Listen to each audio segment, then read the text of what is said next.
যদি স্পেসিফিক্যালি নারীদের কথা বলেন তাহলে এখানে একটা বিষয় আমাকে নিরাপত্তার জায়গা বলেন তাহলে একটা বিষয় আমাকে বলতে হবে, সেটা হচ্ছে এই যে শেখ হাসিনা বলেন, খালেদা জিয়া বলেন, বিরোধী দলীয় যে নেত্রী ছিলেন, পরবর্তীতে স্পিকার, তাদের সবার কথা আমি বলবো যে তারা পারিবারিক কোটায় আসলে এই ক্ষমতার জায়গাটা তারা আপহোল্ড করেছেন। সেটা কিরকম ছিল যে আপনি দেখবেন না যে আমাদের তৃণমূল থেকে উঠে এসে এই পারিবারিক যেই ক্ষমতায়নের জায়গাটা ছিল সেই জায়গার বাইরে থেকে এসে কেউ আসলে রাজনীতিতে গুরুত্বপূর্ণ জায়গাগুলো হোল্ড করতে পেরেছে এরকম নারীর সংখ্যা কিন্তু খুবই কম। আমরা মতিয়া চৌধুরীর নাম শুনেছি, যিনি আসলে ছাত্র রাজনীতি করে ছাত্র রাজনীতি থেকে উনি এরকম একটা জায়গায় ছিলেন, মন্ত্রী হয়েছেন পরবর্তীতে। ওনার বাইরে আমরা দেখি যে সংরক্ষিত নারী আসনে আসলে নারীদের মন্ত্রী হওয়ার জায়গাটা নিশ্চিত করা হতো। তো আমাদের বাংলাদেশের রাজনীতি এখনো অনেক বেশি, আমি বলবো যে এখানে পুরুষের আধিপত্য অনেক বেশি, এটা এই কাঠামোটা অনেক বেশি পুরুষতান্ত্রিক। সেখানে পারিবারিক যা রাজনীতির চর্চার জায়গা থেকে আমরা দেখেছি গত রেজিমে আমাদের প্রধানমন্ত্রী যিনি ফ্যাসিবাদের যে মুখপাত্র হয়ে উঠেছিলেন তিনি ছিলেন, এবং আমি যে যাদের কথা উল্লেখ করলাম যে খালেদা জিয়া এবং পরবর্তীতে আমাদের যে প্রধান স্পিকার ছিলেন সেই রেজিমের, তো আমি বলবো যে তারা আসলে ওই পারিবারিক চর্চার মধ্যে দিয়ে একজন ছিলেন একজন গুরুত্বপূর্ণ শেখ মুজিবুর রহমানের হচ্ছে কন্যা ছিলেন, আরেকজনের যে জিয়াউর রহমান বিএনপির যেই দল যিনি প্রতিষ্ঠাতা তার হচ্ছে স্ত্রী ছিলেন, এবং প্রধান স্পিকারের বাবাও কিন্তু আওয়ামী লীগের রাজনীতির সাথে যুক্ত ছিলেন। তো ওই জায়গাটা আসলে একটা ভ্যাকুয়াম তৈরি ছিল ওই সময়ে তৃণমূল থেকে এসে রাজনীতি করা, এবং এই যে গণমানুষের রাজনীতিতে নারীর যে অংশগ্রহণ, আপনি নিরাপত্তার কথা বলছেন, তো সেই জায়গায় আমি বলবো ওই রাজনীতিতে অংশগ্রহণের জায়গা থেকে নারীদের সেই অংশগ্রহণটা নিশ্চিত করা হয়নি, মানে হয়ে ওঠেনি এই জায়গা থেকে যেখানে পারিবারিক রাজনীতির আধিপত্য ছিল, এবং আমাদের তৃণমূলে নারীদের উঠে আসার ক্ষেত্রে তারা সোসাইটিতে পারিবারিকভাবে যে অতগুলো প্রতিবন্ধকতা ফেস করেন একজন ছেলের ক্ষেত্রে বা একজন পুরুষ রাজনীতিবিদের ক্ষেত্রে কিন্তু এতগুলো সমস্যার সম্মুখীন তাকে হতে হয় না, অবস্ট্রাকলের সম্মুখীন তাকে হতে হয় না। এবং আমি বলবো যে নিরাপত্তার যে জায়গাটি সেটি আসলে নিশ্চিত হয়নি আমাদের বাংলাদেশের কাঠামোতে এখনো। আপনি দেখবেন যে আমাদের 2020 সালে কিন্তু একটা ধর্ষণ বিরোধী আন্দোলন গড়ে উঠেছিল, সেটা কি হয়েছিল আমরা দেখতে পেয়েছি, ওইখানেও কিন্তু একটা রাজনৈতিক আগ্রাসন ছিল। আমরা দেখতে পেয়েছি যে নোয়াখালীর বেগমগঞ্জে একজন নারী, তিনি হচ্ছে অন্য একটি আওয়ামী লীগের রাজনীতিতে উনি ভোট দেননি তাদের নির্বাচনে, সেখানে স্থানীয় নির্বাচনে উনি ভোট করেছিলেন বিএনপির কোন একজন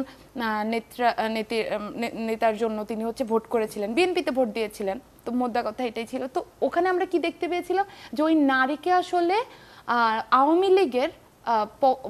নেতারা এসে, তিনি 2-3 সন্তানের মা, সেই নারীকে হচ্ছে এসে ধর্ষণ করেছিল তখনকার রেজিমের। তার মানে ক্ষমতার দাপট দেখিয়েছিল, মানে ও যারা আসলে যাদের প্রধানমন্ত্রী ছিল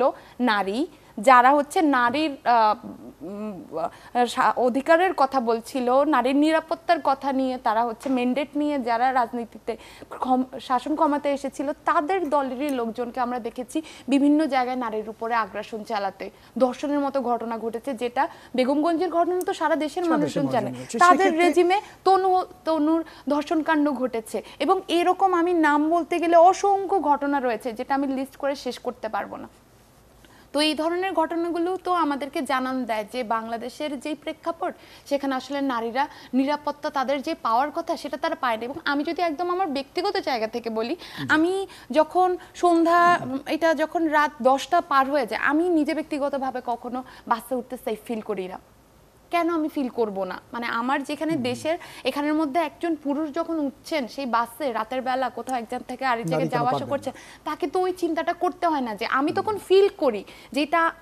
ওই রিয়েলিটি চেকটা আমি পাই যে আমি আসলে সেফ ফিল করছি না এখানে। তো ওই যে কাঠামোর কথা যদি আপনি বলেন যে নারীর নিরাপত্তা নিশ্চিত করবার জন্য আপনারা কি বর্তমান সরকারকে কোনো সাজেশন দিয়েছেন, কোনো পরামর্শ দিয়েছেন? ওটুকু আমি বলবো যে এই যে কাঠামোর পরিবর্তনের কথা আমরা বলছি বারবার, তো এই নারীর নিরাপত্তার ক্ষেত্রে আমার কাঠামোটা নারী বান্ধব কাঠামো কখন হবে, যখন হচ্ছে গিয়ে আমার সোশ্যাল স্পেকট্রামে আমি শুধু এই যে নারীর চাকরিতে তার সমান সুযোগ সুবিধা এইগুলোর বাইরে গিয়েও আমি ভাববো যে সামাজিক যে মর্যাদা, নারীকে আমরা যে দৃষ্টিভঙ্গি থেকে দেখি সেই দৃষ্টিভঙ্গিটার চেঞ্জ আনার জন্য আমাদের সোশ্যাল মিডিয়া এবং আমাদের পলিসি মেকিং যেগুলো রয়েছে, আমাদের মহিলা এবং শিশু মন্ত্রণালয় রয়েছে একত্রিতভাবে, তাদের জায়গা থেকে আসলে উদ্যোগ আসা উচিত যে নারীকে আমরা কোন দৃষ্টিভঙ্গি থেকে দেখব, এবং আমাদের ফাইন্ড আউট করতে হবে কেন আমরা নারীকে সামাজিকভাবে মর্যাদা এখনো সেরকমভাবে দেই না,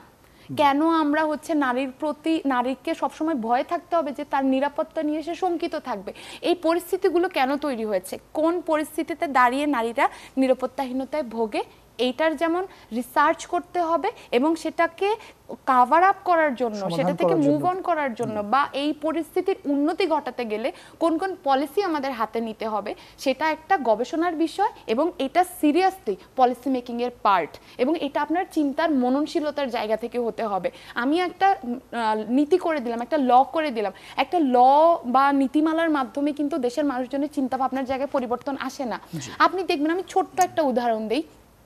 আপনি মিনা এবং রাজু কার্টুনের কথা তো আমরা জানি যে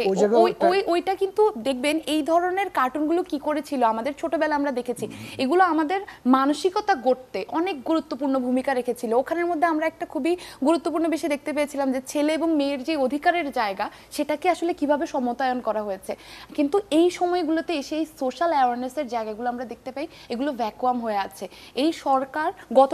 রেজিমের সরকার এগুলো করতে পারেনি, সে ব্যর্থ হয়েছে, এবং আমি আশা করব যে আমাদের পলিসি মেকিং এর জায়গায় সিরিয়াসলি রিসার্চ হবে এবং এই ধরনের সোশ্যাল অ্যাওয়ারনেস ক্রিয়েট করার যে জায়গাগুলো সেগুলো প্ল্যাটফর্ম আমরা তৈরি করব, এবং যে অংশীজনেরা রয়েছে সোসাইটিতে যারা নারীর স্বাধীনতা নিয়ে কথা বলেন ভাবেন তাদেরকেও, নারীদেরকেও আসলে ইনক্লুড করে তাদের এই সমস্যাটা সমাধানের দিকে আমাদেরকে এগুতে হবে। এটা শুধু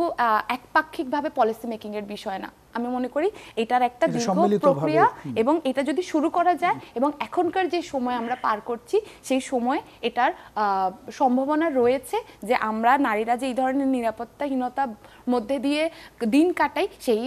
পর্যায়টা আমরা কাটিয়ে উঠে আমরা ভাববো যে আমাদেরও, আমরা যখন এখানের মধ্যে চলাফেরা করব দেশের যে কোনো কিছুতে আমরা পার্টিসিপেট করছি, সেক্ষেত্রে আমাকে কখনো হচ্ছে এই আশঙ্কাটা আমার করতে হবে না যে আমি নিরাপত্তাহীনতায় ভুগবো, এবং কোথাও এসে আমাকে এই প্রশ্নের সম্মুখীন আর হতে হবে না যে আপনি কি নিরাপত্তাহীনতায় ভোগেন। অনেক ধন্যবাদ।